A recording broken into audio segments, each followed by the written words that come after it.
आता पायगड्या व्हीएसआर साठी डीजीसीए कडून काय पायगड्या घातल्या जातात त्या पुढे घ्या. आता हा रिपोर्ट आहे, तुम्ही इथं बघताय लेअर जेट 45. आता मला तुम्ही सांगा, तुम्ही जर टेक्निकल इन्व्हेस्टिगेशन एजन्सी असाल तर तुम्ही टेक्निकली बोललं पाहिजे ना.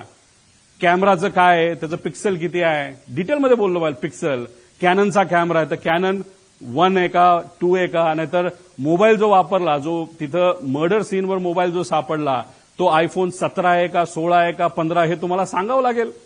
पण बघा, टेक्निकल इन्व्हेस्टिगेशन एजन्सी जी काम करते, का आम्ही ऑब्जेक्शन घेतो या एजन्सीवर आणि डीजीसीएच्या आत्ताच्या लोकांवर, सगळ्याच नाही पण काही लोकांवर. इथं लिहिलंय लेअर जेट 45 एअरक्राफ्ट.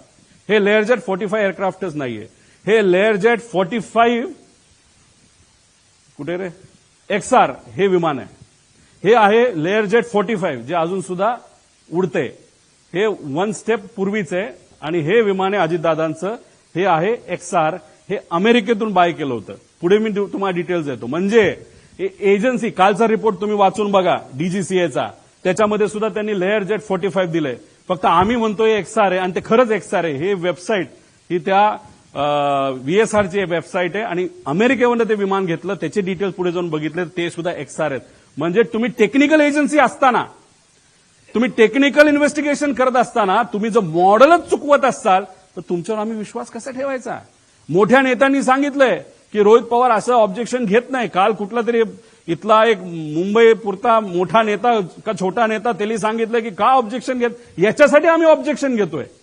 तुम्ही याच्यामध्येच जर मॉडेलच चुकवत असाल तर पुढे इन्व्हेस्टिगेशन तुम्ही कशी करणार आहात असा प्रश्न आहे पुढे. बघा आता दुसरं, केंद्रीय विमान डीजीसीए आता सर्टिफिकेट ऑफ रजिस्ट्रेशन आणि ह्याच्यामध्ये सर्टिफिकेट ऑफ हे विमानाचं काय म्हणतात त्याला, एअरवर्दीनेस, हे 2 आहेत. आता एअरवर्दीनेस ही सर्टिफिकेट ऑफ एअरवर्दीनेस कधी आलंय 21 ला आणि विमान रजिस्टर कधी झालंय 22 ला.